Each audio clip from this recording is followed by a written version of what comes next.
रहीम अस्सलाम वालेकुम नाज़रीन, आप यूट्यूब चैनल देख रहे हैं। मैं इमरान ख़ान हूँ। जैसे पूरी दुनिया में जंग का रोला पड़ा हुआ था, वैसे ही अब मुज़ाकरात का और जंगबंदी का रोला पड़ा हुआ है। ना जंग की कोई समझ आई, ना मुज़ाकरात की कोई समझ आई।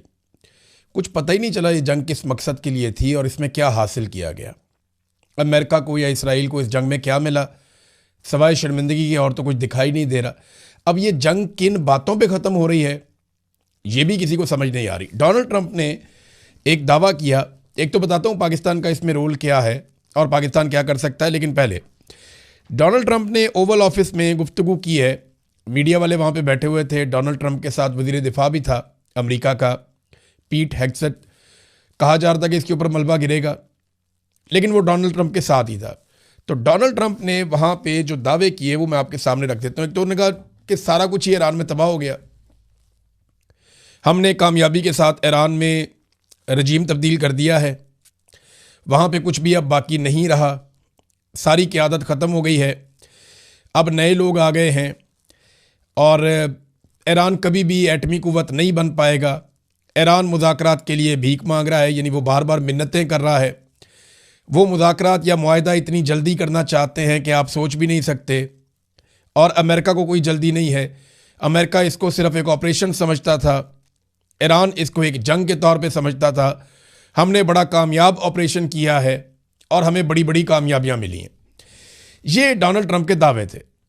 इसके अलावा ना डोनाल्ड ट्रंप ने एक दावा और भी किया। डोनाल्ड ट्रंप ने वहाँ पे बैठे हुए सहाफ़ियों से कहा कि they gave us a big present worth a tremendous amount of money, it arrive today. इन्होंने हमें को बहुत बड़ा तोहफ़ा दिया ईरानियों ने, और वो बहुत महंगा तोहफ़ा है, बड़ा बेशकीमती है, और ये आज पहुंचा है। अच्छा, पूछा गया कि क्या ये कोई एटॉमिक एसेट है या कोई यूरेनियम है। उसने कहा नहीं, वो नहीं है, ये ऑयल एंड गैस से रिलेटेड है, लेकिन मैं तफसीलात आपको नहीं बताऊंगा। We are dealing with the right people. हमें लगता है, मुझे लगता है कि हम सही लोगों के साथ बातचीत कर रहे हैं इस वक्त। ये डोनाल्ड ट्रंप ने कहा। ईरान ने क्या तोहफा दिया होगा डोनाल्ड ट्रंप को, आप भी ये सोच रहे होंगे, मैं भी ये सोच रहा था। लेकिन इतने में ईरान से एक खबर आती है और बड़ी इंटरेस्टिंग खबर है। ईरान ने तोहफे के जवाब में एक वीडियो चला दी। अब ये जो ईरान ने वीडियो चलाई ना, ये बड़ी इंटरेस्टिंग है। ये वीडियो जो ईरान ने चलाई है, और ये ईरान का सरकारी मीडिया है, वहाँ से ये वीडियो चली, और ईरानी मीडिया ने ज़मीन पर मार करने वाले अपने पहले कामयाब मिसाइल हमले की फुटेज जारी कर दी, जिसके बारे में कहा गया कि ये अरबील में अमरीकी अड्डे को कामयाब निशाना बनाया है। ईरान ने एक तोहफ़ा जो ट्रंप को भेजा, वो ये तोहफ़ा है। अब ईरान जो है वो इसका मजाक उड़ा रहा है कि जनाब ट्रंप कह रहा है कि मुझे कोई तोहफा दिया, जबकि ईरान की जानिब से एक वीडियो चला दी गई, जनाब ये तोहफा ईरान के लिए। और अरबील एयरपोर्ट पर एक अहम अमरीकी पोजीशन को निशाना बनाया गया इस मिसाइल के ज़रिए से, जिसे एक बड़े सपोर्ट और कमांड सेंटर के तौर पर बयान किया जाता है, जहाँ वसी पैमाने पर फौजी साजो सामान और सिस्टम मौजूद हैं। फिर बयान में यह कहा गया कि ये मुकाम उन अलहदगी पसंद ग्रोहों के हेडक्वार्टर के तौर पर काम करता है जिन्हें सहूनी हुकूमत की हमायत हासिल है और जिन पर ईरान अपनी मगरबी और शुमाल मगरबी सरहदों को गैर मुस्तहकम करने का इल्ज़ाम लगाता है। अब जनाब एक तरफ वो ये कहते हैं कि हमें तोहफ़ा दिया गया, दूसरी तरफ ईरान ने दिखा दिया जनाब ये तोहफ़ा है हमने जो आपको दिया है। तो ईरान की तरफ से कोई जवाब नहीं आ रहा। देखिए ना, शहबाज शरीफ ने जो ट्वीट किया, जिसमें शहबाज शरीफ ने कहा कि वो मसालियत करवाना चाहते हैं, वो चाहते हैं, खैर मकदम करते हैं कि मुज़ाकरात हो जाए, बातचीत से जंगबंदी हो जाए। फिर शहबाज शरीफ ने कहा कि अगर हम कोई किरदार अदा कर सकें तो हमारी खुशकिस्मती होगी। यानी उन्होंने, शहबाज शरीफ ने कहा कि हम चाहते हैं कि हम भी कोई किरदार अदा करें इसमें, हम इससे खुश होंगे। डोनाल्ड ट्रंप ने शहबाज शरीफ का ये वाला ट्वीट उठाकर अपने अकाउंट के ऊपर पोस्ट कर दिया। तो डोनाल्ड ट्रंप ने फौरी तौर पर, क्योंकि शहबाज शरीफ ने डोनाल्ड ट्रंप की टीम को ज़रूर भेजा होगा कि देखें जी मैंने कितना अच्छा जेस्चर दिया है, मैं काम कर रहा हूँ। तो डोनाल्ड ट्रंप ने उस पर कुछ लिखे बगैर उसकी तौसीक कर दी कि ठीक है, इसका मतलब है अमेरिका तो चाहता है वो जो शहबाज शरीफ कह रहा है कि मुज़ाकरात किए जाएं, कोई बातचीत की जाए, जंगबंदी की जाए, डोनाल्ड ट्रंप की ये ख्वाहिश है। लेकिन शहबाज शरीफ ने अराकची को भी इसमें टैग किया था। अब जब अराकची को भी टैग किया है तो लाजमी बात है अराकची को भी इसके ऊपर कोई रिस्पॉन्ड करना चाहिए था। उसने घास ही नहीं डाली, उसने इसे नज़रअंदाज कर दिया। यानी ईरानी वजीर खारजा अब्बास अरागची ने शहबाज शरीफ के मामले को रीट्वीट नहीं किया और उनके ट्वीट के ऊपर कोई कमेंट नहीं किया। डोनाल्ड ट्रंप ने उसकी तौसीक कर दी और उसको रीट्वीट कर दिया। तो यहां से आपको पता चल जाना चाहिए कि अमेरिका उतावला है, जल्दी कर रहा है कि जल्द अज जल्द बस ये मुज़ाकरात हों और जंगबंदी हो। वजह आप सारे अच्छी तरह जानते हैं कि जो भी अमेरिका का नुकसान होता है ना, जहां पे भी अमेरिकी फौज का नुकसान होता है या ईरानी मिसाइल जाके आयरन डूम को या पैट्रियट मिसाइल सिस्टम को वो क्रॉस करते हैं या अमेरिकी तैयारे गिरते हैं या अमेरिकी बहरी जहाज़ों में आग लगती है, ये सारी चीज़ें जब जब होती हैं तो अमेरिका के अंदर हथियार बनाने वाली कंपनियों के शेयर्स गिरते हैं, उनकी क्रेडिबिलिटी इफेक्ट हो जाती है। लॉकहेड मार्टिन बहुत बड़ी कंपनी है, कंपनी का जो है वो उनके शेयर्स गिर रहे हैं। F-35 बनाते हैं, जेट तैयारे बनाते हैं, मिसाइल बनाते हैं, ये लोग रॉकेट्स बनाते हैं, बहुत सारे हथियार ड्रोन्स बनाते हैं। तो इनकी मार्केट गिर रही है कि ईरान जैसा मुल्क इनको फेंटा लगा रहा है। तो लगातार अमेरिका की क्रेडिबिलिटी खराब हो रही है, उसकी मार्केट खराब हो रही है, बेशुमार और चीज़ें हैं। देखें, अगर तो ये जंगबंदी होनी है और ईरान राजी हो जाता है कि ठीक है जंगबंदी कर दें, तो बेस्ट सिनेरियो क्या होगा ये मैं आपके सामने रख देता हूं। देखिए, जो खबरें आ रही है ना बैनुल-अक़वामी तौर पे, वाशिंगटन पोस्ट ने यह दावा किया है कि मिस्र, पाकिस्तान और तुर्की ईरान और अमेरिका के बीच में मुज़ाकरात करवाने की कोशिश कर रहे हैं। ये मुज़ाकरात स्टीव विटकोफ, जो खुसूसी नुमाइंदा है मिडल ईस्ट का डोनाल्ड ट्रंप की जानिब से, उसके बीच में और अब्बास अरागची के दरमियान सालसी करवाने की कोशिश कर रहे हैं, इनके बीच में बातचीत हो जाए। ईरान की जानिब से अभी तक कोई जवाब नहीं आया। हाँ, चाइना ने ईरान से रब्ता किया और चीनी वजीर खारजा को ईरान के वजीर खारजा ने यह कहा, जो उनका स्टेटमेंट है सादा सादा मैं आपको बता देता हूं। उन्होंने कहा जी कि हमें यह आर्जी जंगबंदी नहीं चाहिए, हम नहीं चाहते कि जंगबंदी हो आर्जी तरह की, हम एक जामे जंगबंदी चाहते हैं, आर्जी जंगबंदी नहीं चाहते। अगर करना है तो फिर पक्की बात हमारे साथ करें। अब बेस्ट सिनेरियो क्या हो सकता है? देखें, दोनों तरफ की शराइत पहले आप देख लें। अमेरिका की शर्त क्या है? यूरेनियम हमें दे दो, नंबर 2 आप नए हुर्मुज़ को खोल दो। दो चीजें हैं ना। तो यूरेनियम का तो ईरान बड़े आराम से कह देगा कि आपने जब बमबारी की थी वो जमीन के अंदर दब गई, पहले वो कह भी चुके हैं। तो अमेरिका मान भी लेगा, फेस सेविंग मिल गई कि यूरेनियम तो हमने खत्म कर दी, वो जमीन के अंदर दब गई है, हमारा ईरान के साथ मुआहदा हो गया, वो जब निकालेंगे मिलकर तो वो हम ले जाएंगे। तो टाइम टप गया अमेरिका का, यूरेनियम वाला मामला तो हो गया खत्म। आप नए हुर्मुज़ को खोल दो तो वो तो ईरान ने कहा सबके लिए खुली है, हम तो सिर्फ उन मुल्कों के लिए बंद कर रहे हैं जो हमें नुकसान पहुंचा रहे हैं या हमारे खिलाफ है। अब उस पर ईरान और अमेरिका के अंदर कोई डील होनी है और वो खुल भी सकती है, ओके, कोई मसला नहीं। अल्टीमेटली उसने खुलना है, पूरी दुनिया की तिजारत वहां से होनी है। ईरान उसमें 4 पैसे भी कमा सकता है, हो सकता है कोई और अच्छी डील कर ले, तो ये खुल जानी है। तो अमेरिका के 2 मुतालबात हैं, ऐसा नहीं है कि नामुमकिन है, वो रास्ता निकल आएगा, कोई ना कोई फेस सेविंग मिल जाएगी। ये मैं आपको जो बातें बता रहा हूं आपने ध्यान में रखनी है। ईरानी मुतालबात पे आ जाएं, वो पूरे हो सकते हैं या नहीं। नंबर 1, हमारे ऊपर से पाबंदियां खत्म की जाएं। बिल्कुल, ये तो अमेरिका कह रहा है कि हम खत्म करते हैं आहिस्ता आहिस्ता, कुछ चीज़ों में पहले रिलीफ मिल जाएगा, कुछ का बाद में रिलीफ मिल जाएगा। तो ईरान के ऊपर से कुछ पाबंदियां भी खत्म हो जाएं तो उसके लिए बहुत बड़ी ऑक्सीजन होगी, ईरान के लिए बड़ा फायदा होगा, उसको विन विन सिचुएशन हो जाएगी। दूसरा मुतालबा, हमें गारंटी दी जाए, तो गारंटी दे दी जाएगी, लेकिन ये एक बेफायदा गारंटी होगी। आप इसराइल की या अमेरिका की गारंटी तो नहीं दे सकते ना, दुनिया में कोई मुल्क नहीं दे सकता। वो जब चाहेंगे दोबारा हमला कर देंगे और ईरान वापस उसी तरह जवाब देना शुरू कर देगा। तो ये जो आइंदा जंग के हवाले से जो गारंटी है, इसमें ईरान ये कोशिश करेगा कि बड़े ममालिक को मजीद को बीच में डाल ले, यानी यूरोप की गारंटी ले ले, कुछ अरब ममालिक से ले ले, कुछ जो है वो चाइना की और रशिया की गारंटी भी ले ले कि कल को अगर कुछ हो तो यूरोप बीच में ना पड़े, बाकी लोग बीच में ना पड़े और चाइना और रशिया हमारे साथ खड़ा हो जाए और अरब ममालिक के खिलाफ भी कार्रवाई का जवाब ईरान को मिल जाए। वो ऐसा चाहेगा, वो ये करेगा। नुकसान का अजाला देखिए, अब नुकसान का अजाला सबसे बड़ा तो यही हो सकता है ना कि आप नए हुर्मुज़ में ईरान को टैक्स वैक्स ले लिया करे, ये एक नुकसान का अजाला हो सकता है। अमेरिका पैसा तो नहीं निकाल के फौरन दे देगा कि ये पैसा आप ले लें। हाँ, ये है कि पाबंदियां नरम हो जाएंगी तो ईरान पैसा कमा भी लेगा। तो ऐसा नहीं है कि बहुत बुरे लॉक लगे हुए हैं, बहुत बुरे लॉक नहीं लगे हुए। ना ये लड़ाई खत्म होने जा रही है, ना ये आज खत्म होनी है, नजरियाती लड़ाई है। इसराइल को अपनी एक्सपेंशन करनी है, अपने मुल्क को बड़ा बनाना है और वो उनका प्लान है ग्रेटर इसराइल का, वो उसको करेंगे। और इसी तरह ईरान जो है वो अपनी कोशिश है वो करता रहेगा। तो ये लड़ाई यहां खत्म नहीं हो जाएगी। फिलहाल जान छुड़ाना बहुत जरूरी है डोनाल्ड ट्रंप के लिए भी, और ईरान भी चाहेगा कि अब लड़ाई खत्म हो जाए। फिलहाल इस लड़ाई में जो लूजर निकलेगा ना, अगर ये मुज़ाकरात हो जाते हैं, तो वो सबसे बड़ा इसराइल होगा। इसराइल को तस्लीम करने के जो अरब ममालिक के या बाकी ममालिक के मामलात हैं पीछे चले जाएंगे, कुछ बोर्ड ऑफ पीस जो है इसके मामलात पीछे चले जाएंगे। तो मुज़ाकरात की जगह का अभी तक तायुन तो हुआ नहीं, लेकिन एक सवाल और उठता है कि डोनाल्ड ट्रंप ने तो कहा था कि ईरान ख़त्म हो गया, फौज भी ख़त्म हो गई, हथियार भी ख़त्म हो गए, एटम बम भी ख़त्म हो गया, उनकी वो यूरेनियम भी ख़त्म हो गई, दबा दी हमने, साइट्स भी तबाह कर दी, मिसाइल बनाने की सलाहियत भी ख़त्म हो गई, सारी क़यादत भी ख़त्म हो गई। बताओ अब हम किसके साथ बात करें? तो फिर डोनाल्ड ट्रंप मुज़ाकरात किसके साथ करना चाह रहे हैं? सवाल तो ये पैदा होता है ना। लेकिन अमेरिका में भी इस तरह के सवालात सहाफ़ी ज़रा मुझे लगता है नहीं पूछते। ये सवाल पूछा जाना चाहिए कि जनाब आपने तो सब तबाह कर दिया, तो फिर मुज़ाकरात किस बात के? फिर ख़त्म करें बात।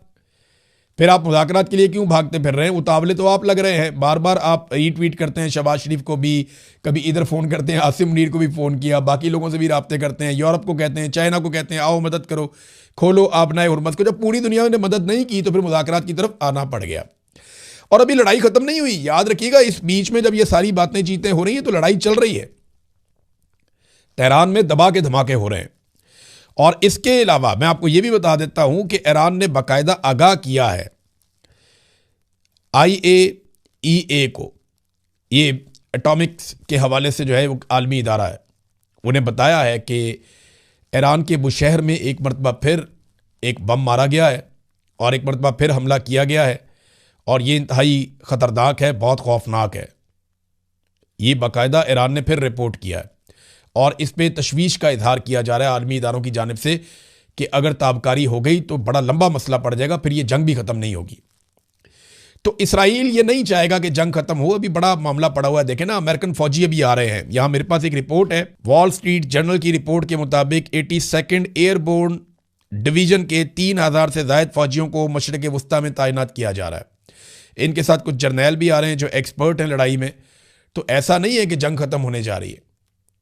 हो सकता है कि ये एक टाइम लिया जा रहा हो, क्योंकि जुमेरात तक का टाइम है, ईरान ने जवाब देना है जो मुतालबात अमेरिका ने सामने रखे हैं, और अमेरिका ने भी जवाब देना होगा उन चीज़ों का जो ईरान की जानिब से मुतालबा की जा रही हैं।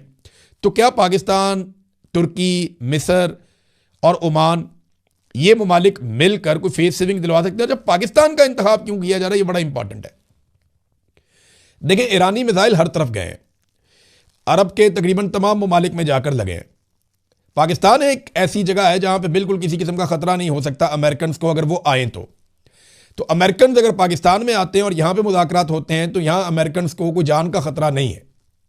अगर किसी अरब मुल्क में वो होंगे तो उन्हें, उनके दिमाग में ये बात भी है कि उन्होंने आयतुल्लाह अली ख़ामनेई को शहीद किया हुआ है, तो इसको ईरानी भूलेंगे नहीं। हो सकता है वो कोई बदला ले लें, तो ये मामला भी इनके दिमाग में है। अच्छा, एक और सवाल मोहम्मद बिन सलमान के हवाले से किया गया।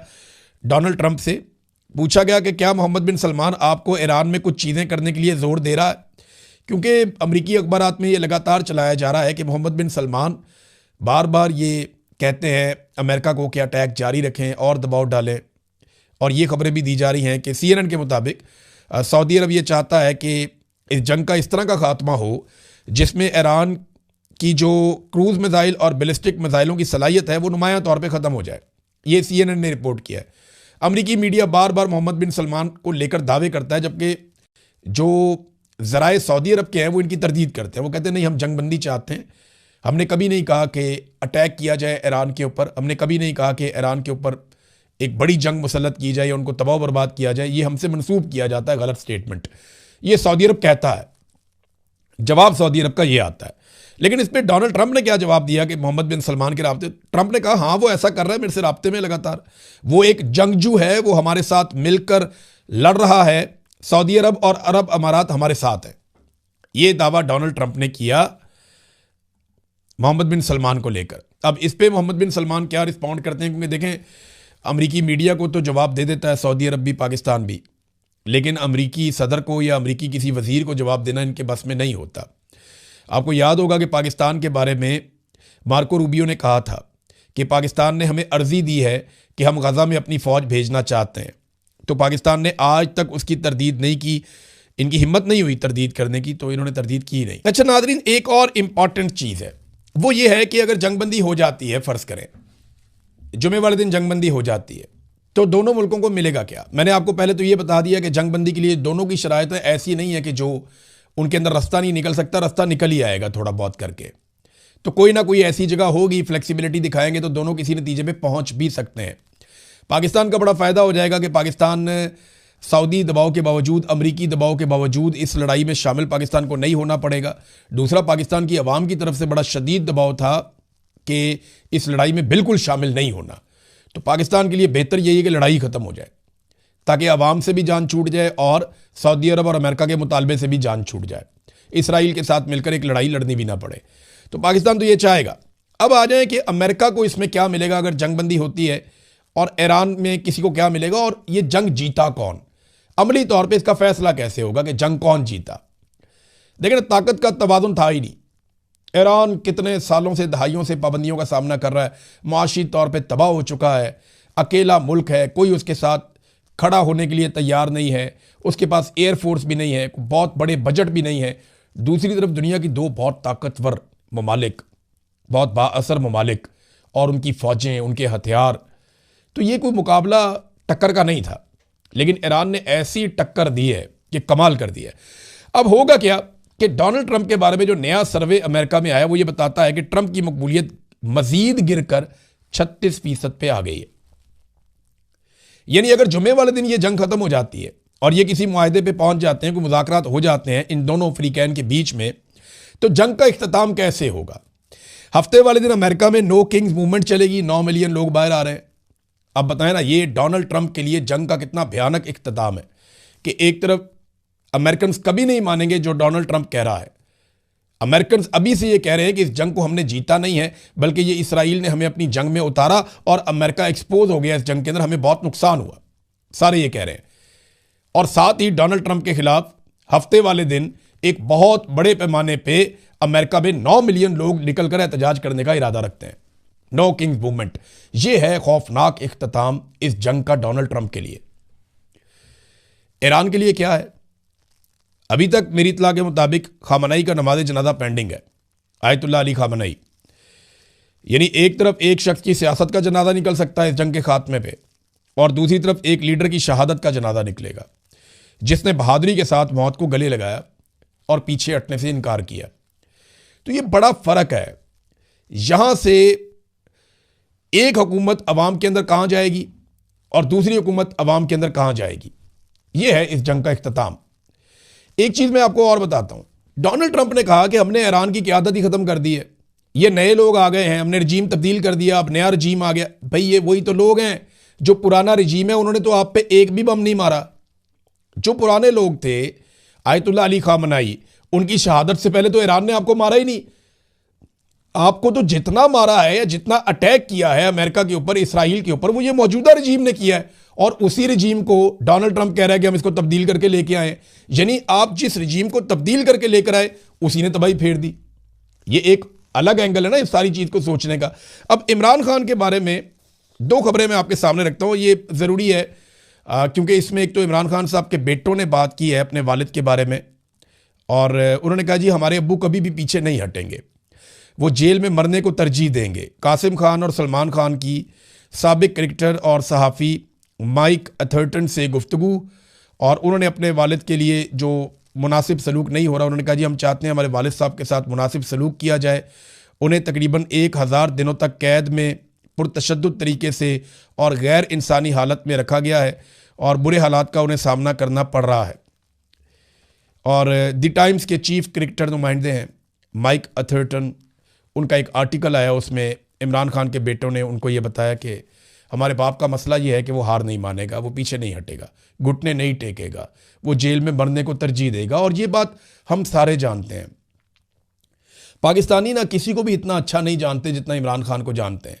50 साल से ज़्यादा का ताल्लुक है इस आदमी के साथ पाकिस्तानियों का। पाकिस्तानी इसकी एक एक चीज़ जानते हैं, अच्छी बुरी हर चीज़ जानते हैं और इसको एक्सेप्ट करते हैं।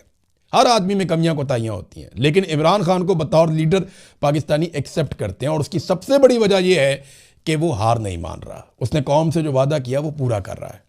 आखिर में नाजरीन एक चीज़ मैं आपके सामने रखता हूं, ये एक डाटा है, इसको आप देखें। ये डाटा आपको बताता है कि आज भी आलमी मंडी में पेट्रोल की कीमत उतनी नहीं हुई जितनी इमरान खान साहब के दौरे हुकूमत में थी, और उस वक्त इमरान खान ने पेट्रोल बेचा 145 रुपये का, और वो बहुत महंगा था। लेकिन आज इमरान खान के दौर से सस्ता पेट्रोल मिल रहा है आलमी मंडी में, जंग होने के बावजूद। लेकिन ये 322 रुपये का बेच रहे हैं, 336 रुपये का डीजल बेच रहे हैं, और ये कहते हैं कि अभी सस्ता है। और इस बात के ऊपर जो लोग बैठ के टीवी के ऊपर सीना चौड़ा करके आकर कहते हैं कि हम कुर्बानी दे रहे हैं, उनके ऊपर आप 3 हरफ ही भेज सकते हैं और कुछ नहीं कर सकते। अब तक के लिए इतना ही। अपना ख्याल रखिएगा, अपने इस चैनल का भी। अल्लाह हाफ़िज़। नाज़रीन, ये आपको चैनल कैसा लगा? मेरे चैनल को सब्सक्राइब एंड शेयर भी कर दें।